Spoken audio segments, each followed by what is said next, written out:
ಅಧ್ಯಾಯ 3 ಶ್ಲೋಕ 15. ಕರ್ಮ ಬ್ರಹ್ಮೋದ್ಭವಂ ವಿದ್ಧಿ, ಕರ್ಮ ಬ್ರಹ್ಮೋದ್ಭವಂ ವಿದ್ಧಿ, ಬ್ರಹ್ಮಾಕ್ಷರ ಸಮುದ್ಭವಂ, ಬ್ರಹ್ಮಾಕ್ಷರ ಸಮುದ್ಭವಂ. ತಸ್ಮಾತ್ ಸರ್ವಗತಂ ಬ್ರಹ್ಮ, ತಸ್ಮಾತ್ ಸರ್ವಗತಂ ಬ್ರಹ್ಮ, ನಿತ್ಯಂ ಯಜ್ಞೇ ಪ್ರತಿಷ್ಠಿತಂ, ನಿತ್ಯಂ ಯಜ್ಞೇ ಪ್ರತಿಷ್ಠಿತಂ.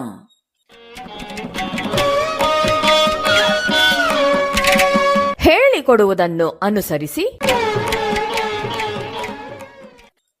ಕರ್ಮ ಬ್ರಹ್ಮೋದ್ಭವಂ ವಿದ್ಧಿ, ಕರ್ಮ ಬ್ರಹ್ಮೋದ್ಭವಂ ವಿದ್ಧಿ, ಬ್ರಹ್ಮಾಕ್ಷರ ಸಮುದ್ಭವಂ, ಬ್ರಹ್ಮಾಕ್ಷರ ಸಮುದ್ಭವಂ.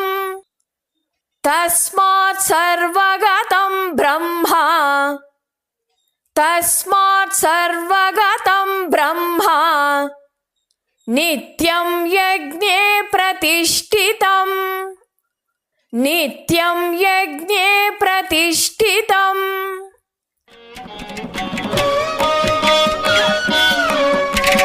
ಪೂರ್ಣ ಶ್ಲೋಕವನ್ನು ಅಭ್ಯಾಸ ಮಾಡೋಣ. ಕರ್ಮ ಬ್ರಹ್ಮೋದ್ಭವಂ ವಿದ್ಧಿ, ಬ್ರಹ್ಮಾಕ್ಷರ ಸಮುದ್ಭವಂ, ತಸ್ಮಾತ್ ಸರ್ವಗತಂ ಬ್ರಹ್ಮ, ನಿತ್ಯಂ ಯಜ್ಞೇ ಪ್ರತಿಷ್ಠಿತಂ.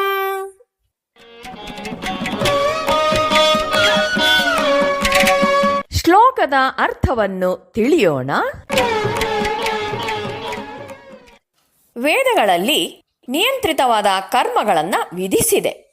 ವೇದವು ಸರ್ವಗತ ಅಂದರೆ ಬ್ರಹ್ಮದಿಂದ ಹುಟ್ಟಿರುವುದರಿಂದ ವೇದವು ಎಲ್ಲವನ್ನೂ ತಿಳಿಸಬಲ್ಲದು. ವೇದಗಳು ದೇವೋತ್ತಮ ಪರಮ ಪುರುಷನಿಂದ ನೇರವಾಗಿ ವ್ಯಕ್ತವಾಗಿವೆ. ಆದ್ದರಿಂದ ಸರ್ವಾಂತರ್ಯಾಮಿ ಪರಬ್ರಹ್ಮನು ನಿತ್ಯವಾಗಿ ಯಜ್ಞ ಕರ್ಮಗಳಲ್ಲಿ ಪ್ರತಿಷ್ಠಿತನಾಗಿರ್ತಾನೆ. ಕರ್ಮ ಬ್ರಹ್ಮೋದ್ಭವಂ, ಕರ್ಮ ಅಂದರೆ ಕರ್ಮವು ಬ್ರಹ್ಮ ವೇದಗಳಿಂದ ಉದ್ಭವಂ ಉತ್ಪತ್ತಿಯಾಗಿದೆ ಎಂದು, ವಿದ್ಧಿ ಅಂದರೆ ತಿಳಿದುಕೋ. ಕರ್ಮವು ಬ್ರಹ್ಮನಿಂದ ಹುಟ್ಟಿದ್ದೆಂದು ತಿಳಿ. ಇಲ್ಲಿ ಬ್ರಹ್ಮ ಅಂದರೆ ವೇದಗಳು. ವೇದಗಳನ್ನು ಬ್ರಹ್ಮವೆಂದು ಕರೆಯುವುದು ವಾಡಿಕೆ. ವೇದಗಳು ಕರ್ಮವನ್ನು ಕುರಿತು ವ್ಯಾಖ್ಯಾನ ಮಾಡುತ್ತವೆ. ಅಂದರೆ ಈ ಕರ್ಮವು ಈ ಫಲಕ್ಕೆ ಸಾಧನವೆಂಬುದು ವೇದದಿಂದಲೇ ತಿಳಿಬೇಕಾಗಿದೆ. ಆದ್ದರಿಂದ ಕರ್ಮವು ವೇದದಿಂದ ಹುಟ್ಟಿರುವುದೆಂದು ಹೇಳಿದೆ ಅಂತ ಅರ್ಥ. ಬ್ರಹ್ಮಾಕ್ಷರ ಸಮುದ್ಭವಂ, ಅಕ್ಷರ ಬ್ರಹ್ಮ ಅವಿನಾಶಿ ಪರಮಾತ್ಮ ಪರಬ್ರಹ್ಮನಿಂದ ದೇವೋತ್ತಮ ಪರಮ ಪುರುಷನಿಂದ, ಸಮುದ್ಭವಂ ಅಂದರೆ ಸಾಕ್ಷಾತ್ತಾಗಿ ವ್ಯಕ್ತವಾಗಿವೆ. ವೇದಗಳು ಎಲ್ಲಿಂದ ಬಂದವು? ಅವಿನಾಶಿಯಾದ ಸತ್ಯದಿಂದಲೇ. ಆ ಅವಿನಾಶಿಯಾದ ಬ್ರಹ್ಮನಿಂದ ವಿಶ್ವದ ಕುರಿತಾದ, ಮಾನವ ಜೀವನದ ಕುರಿತಾದ, ವಿಧಿಯ ಕುರಿತಾದ ಸತ್ಯಗಳ ಸರಮಾಲೆಯಾಗಿ ವೇದಗಳು ಬಂದವು. ತಸ್ಮಾತ್ ಸರ್ವಗತಂ ಬ್ರಹ್ಮ ನಿತ್ಯಂ ಯಜ್ಞೇ ಪ್ರತಿಷ್ಠಿತಂ. ತಸ್ಮಾತ್ ಅಂದರೆ ಆದ್ದರಿಂದ, ಸರ್ವಗತಂ ಸರ್ವವ್ಯಾಪ್ತನಾದ, ಬ್ರಹ್ಮ ಪರಮಾತ್ಮ, ನಿತ್ಯಂ ಅಂದರೆ ಶಾಶ್ವತವಾಗಿ, ಯಾವಾಗಲೂ, ಯಜ್ಞೇ ಅಂದರೆ ಯಜ್ಞದಲ್ಲಿ, ಪ್ರತಿಷ್ಠಿತಂ ಅಂದರೆ ಪ್ರತಿಷ್ಠಿತನಾಗಿದ್ದಾನೆ, ನೆಲೆಸಿದ್ದಾನೆ. ಈ ಸರ್ವವ್ಯಾಪಿಯಾದ ಬ್ರಹ್ಮವು ಯಜ್ಞದಲ್ಲಿ ಯಾವಾಗಲೂ ಪ್ರತಿಷ್ಠಾಪಿತವಾಗಿರುವುದು. ಅರ್ಪಣಾಭಾವದಿಂದ ಯಾವಾಗ ಕರ್ಮಗಳನ್ನು ಮಾಡಿದರೋ ನೀವು ಆ ಬ್ರಹ್ಮನನ್ನೇ, ಆ ಅವಿನಾಶಿಯಾದ ಸತ್ಯವನ್ನೇ ಅಭಿವ್ಯಕ್ತಿಗೊಳಿಸಿದಂತಾಗುವುದು. ಆದ್ದರಿಂದಲೇ ಸ್ವಾಮಿ ವಿವೇಕಾನಂದರು ಹೀಗೆ ಹೇಳಿದ್ದಾರೆ, ತ್ಯಾಗ ಮತ್ತು ಸೇವೆಗಳೇ ಇಂಡಿಯಾದ ರಾಷ್ಟ್ರೀಯ ಆದರ್ಶಗಳು. ದೇಶವನ್ನು ಆ ದಿಶೆಗಳಲ್ಲಿ ಬಲವಾಗಿ ತೊಡಗಿಸಿ ಉಳಿದುದೆಲ್ಲ ತಂತಾನೇ ಸರಿ ಹೋಗುವುವು ಅಂತ ಹೇಳಿದ್ದಾರೆ. ಇಡೀ ನೈತಿಕ ಜೀವನವೇ ತ್ಯಾಗ ಸೇವೆಗಳೆಂಬ ಈ ಎರಡು ತತ್ವಗಳಲ್ಲಿ ಅಡಗಿದೆ. ತ್ಯಾಗ ಮಾಡಬೇಕಾದದ್ದು ಯಾವುದನ್ನ? ಈ ಆತ್ಮ ಕೇಂದ್ರಿತ ಸ್ವಾರ್ಥವನ್ನ, ಅದನ್ನ ತ್ಯಾಗ ಮಾಡಬೇಕು. ಉದಾತ್ತವಾದ ಆತ್ಮ ಅಭಿವ್ಯಕ್ತಗೊಳ್ಳಬೇಕು. ಆಗ ನಾವು ಮಾಡುವ ಪ್ರತಿಯೊಂದು ಕೆಲಸವೂ ಸೇವೆಯೇ ಆಗುವುದು. ಆದ್ದರಿಂದಲೇ ತ್ಯಾಗವನ್ನ ಮೊದಲನೆಯ ಮೌಲ್ಯವಾಗಿ ಹೇಳಿರೋದು. ಎರಡನೆಯ ಮೌಲ್ಯ ಸೇವೆ. ಯಾವುದಾದರೂ ರೂಪದ ತ್ಯಾಗವಿಲ್ಲದೆ ನೀವು ಸೇವೆ ಮಾಡಲಾರಿರಿ. ಏಕೆಂದರೆ ನಾನು ಯಾರಿಗಾದರೂ ಸಹಾಯ ಮಾಡಬೇಕಿದ್ರೆ ಅಷ್ಟರ ಮಟ್ಟಿಗೆ ನನ್ನ ಸ್ವಂತ ಆಸಕ್ತಿಯನ್ನ ಬಿಡಬೇಕಾಗತ್ತೆ. ಆದ್ದರಿಂದ ಈ ಯಜ್ಞದ ಕಲ್ಪನೆಯ ಅರ್ಥ ತ್ಯಾಗ ಮತ್ತು ಸೇವೆಗಳೇ.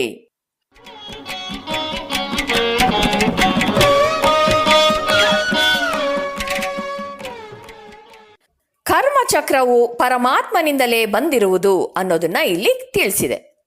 ಕರ್ಮ ಮಾಡುವ ಶಕ್ತಿ ಸಹ ಸೃಷ್ಟಿಕರ್ತನಿಂದಲೇ ಬಂದಿದೆ ಮತ್ತು ಸೃಷ್ಟಿಕರ್ತನು ಅವಿನಾಶಿಯಾದ ಭಗವಂತನಲ್ಲದೆ ಬೇರೆ ಅಲ್ಲ. ಪ್ರಪಂಚವನ್ನ ಸೃಷ್ಟಿ ಮಾಡಿದಾಗ ಪ್ರತಿಯೊಂದಕ್ಕೂ ಒಂದೊಂದು ಸ್ವಭಾವ ಮತ್ತು ಕರ್ಮವನ್ನ ಕೊಟ್ಟಿದ್ದಾನೆ. ಅದು ಈ ಕರ್ಮದ ಮೂಲಕವಾಗಿಯೇ ಭಗವಂತನನ್ನ ಉಪಾಸನೆ ಮಾಡಬೇಕು. ಈ ಸೃಷ್ಟಿ ನಿಂತಿರುವುದೇ ಅನ್ಯೋನ್ಯ ಕರ್ಮದ ಆಶ್ರಯದ ಮೇಲೆ. ಈ ವಿರಾಟ್ ಯಜ್ಞಕ್ಕೆ ಎಲ್ಲರೂ ತಮಗೆ ಏನು ಸಾಧ್ಯವೋ ಅದನ್ನು ಕೊಡ್ತಾ ಇದ್ರೆ ತಾನೇ ಎಲ್ಲರಿಗೂ ಯಾವುದು ಬೇಕೋ ಅದು ದೊರಕೋದು. ಕೊಡದೇನೇ ಕೇಳಿದರೆ ಹೇಗೆ ಸಿಕ್ಕುತ್ತೆ? ಉದಾಹರಣೆಗೆ, ಬ್ಯಾಂಕ್ನಲ್ಲಿ ದುಡ್ಡನ್ನೇ ಹಾಕಿಲ್ಲ, ಆದರೆ ಚೆಕ್ ತೆಗೆದುಕೊಂಡು ಹೋಗ್ತೇನೆ ಅಲ್ಲಿಂದ ದುಡ್ಡು ತರೋದಿಕ್ಕೆ ಅಂತ ಅಂದಾಗ ಆಗತ್ತೆ. ಪ್ರತಿಯೊಬ್ಬನೂ ಅವನು ಮಾಡಬೇಕಾದ ಕೆಲಸವನ್ನ ಮಾಡಿದರೆ ಸಿಕ್ಕಬೇಕಾದುದು ಸಿಕ್ಕೇ ಸಿಗುತ್ತೆ. ಒಬ್ಬನು ಇಲ್ಲವೇ ಅನೇಕ ಮಂದಿ ಒಟ್ಟಾಗಿ ಸೇರಿ ಪ್ರಾಮಾಣಿಕವಾಗಿ ಆತ್ಮ ಸಮರ್ಪಣ ಮನೋಭಾವದಿಂದ ಮಾಡುವ ಎಲ್ಲ ಕೆಲಸಗಳಲ್ಲೂ ಸರ್ವವ್ಯಾಪಿಯಾದ ಪರಮಾತ್ಮನು ಯಾವಾಗಲೂ ನೆಲೆಸಿರ್ತಾನೆ. ವೇದಗಳಲ್ಲಿ ಹೇಳಿರುವ ಕರ್ಮಗಳ ಕಲ್ಪನೆ ಹೀಗೆ ಒಂದು ಮಹತ್ತರವಾದ ನೈತಿಕ ತತ್ವವಾಗಿ ಪರಿವರ್ತನೆ ಹೊಂದಿದೆ. ಇದರಿಂದ ಸಮಾಜದಲ್ಲಿ ಮನುಷ್ಯರ ಸಮಗ್ರತೆ ಮತ್ತು ಮನುಷ್ಯ ಬಾಹ್ಯ ಪ್ರಕೃತಿಯ ಸಮಗ್ರತೆ ಸಾಧ್ಯವಾಗತ್ತೆ. ಆದ್ದರಿಂದಲೇ ಶ್ರೀಕೃಷ್ಣ ಹೇಳೋದು, ನಾವು ಮಾಡುವ ಪ್ರತಿಯೊಂದು ಯಜ್ಞ ಕ್ರಿಯೆಯಲ್ಲೂ ಅನಂತವೂ ಅಕ್ಷಯವೂ ಆದ ಬ್ರಹ್ಮನ ಸತ್ಯವೇ ಅಭಿವ್ಯಕ್ತವಾಗುವುದು ಅಂತ ಹೇಳೋದು. ಇದನ್ನ ಹೀಗೆ ಹೇಳ್ತಾರೆ, ಇದು ಎಂತಹ ಅದ್ಭುತ ಕಲ್ಪನೆ! ನಾವರಿಯದಂತಹ ಬ್ರಹ್ಮವು ನಮ್ಮ ಕ್ರಿಯೆಗಳು ಯಜ್ಞರೂಪ ಆದೊಡನೆ ನಮ್ಮಲ್ಲಿಯೇ ಅಭಿವ್ಯಕ್ತವಾಗುವುದು. ಸಸ್ಯ ಪ್ರಭೇದಗಳ, ಪ್ರಾಣಿ ಪ್ರಭೇದಗಳ, ಮನುಷ್ಯರ ರಕ್ಷಣೆ ನಮ್ಮ ಜವಾಬ್ದಾರಿಯಾಗತ್ತೆ. ಏಕೆಂದರೆ ಅವುಗಳೆಲ್ಲವನ್ನೂ ನಾಶ ಮಾಡುವ, ಪೋಷಿಸುವ, ರಕ್ಷಿಸುವ ಬುದ್ಧಿಶಕ್ತಿ ನಮ್ಮಲ್ಲಿದೆ. ಈ ಮಾನವ ತನ್ನ ಜವಾಬ್ದಾರಿಯನ್ನ ಅರಿತು ಯಜ್ಞ ದೃಷ್ಟಿಯಿಂದ ತನ್ನ ಕೆಲಸಗಳನ್ನ ಮಾಡದೆ ಹೋದರೆ ಅವನು ಎಲ್ಲವನ್ನೂ ನಾಶ ಮಾಡಿ ಕೊನೆಗೆ ತಾನೂ ನಾಶವಾಗ್ತಾನೆ.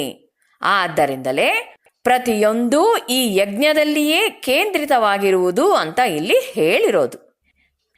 ಇಲ್ಲಿ ಯಜ್ಞ ಅಂದರೆ ಅರ್ಪಣಾಭಾವದಿಂದ ನಿಸ್ವಾರ್ಥದಿಂದ ಮಾಡಿದ ಕೆಲಸ. ಉದಾತ್ತ ಆತ್ಮಭಾವವೆಂದರೆ ಎಲ್ಲರೊಂದಿಗೂ ತಾನೂ ಒಂದು ಅಂತ ಭಾವಿಸೋದು, ಪ್ರಕೃತಿಯ ಜೊತೆಗೆ ತಾನೂ ಒಂದೆಂದು ಭಾವಿಸೋದು, ಎಲ್ಲದರೊಂದಿಗೂ ತಾನು ಒಂದೆಂದು ಭಾವಿಸುತ್ತಾ ಅದನ್ನು ಸೇವಾ ಕರ್ಮದಲ್ಲಿ ಅಭಿವ್ಯಕ್ತಗೊಳಿಸೋದು. ಅಂತಹ ಅರ್ಪಣೆ ಸೇವೆಗಳ ನಂತರ ಉಳಿದಿರುವುದನ್ನು ನಾವು ಆನಂದದಿಂದ ಸ್ವೀಕರಿಸಬಹುದು.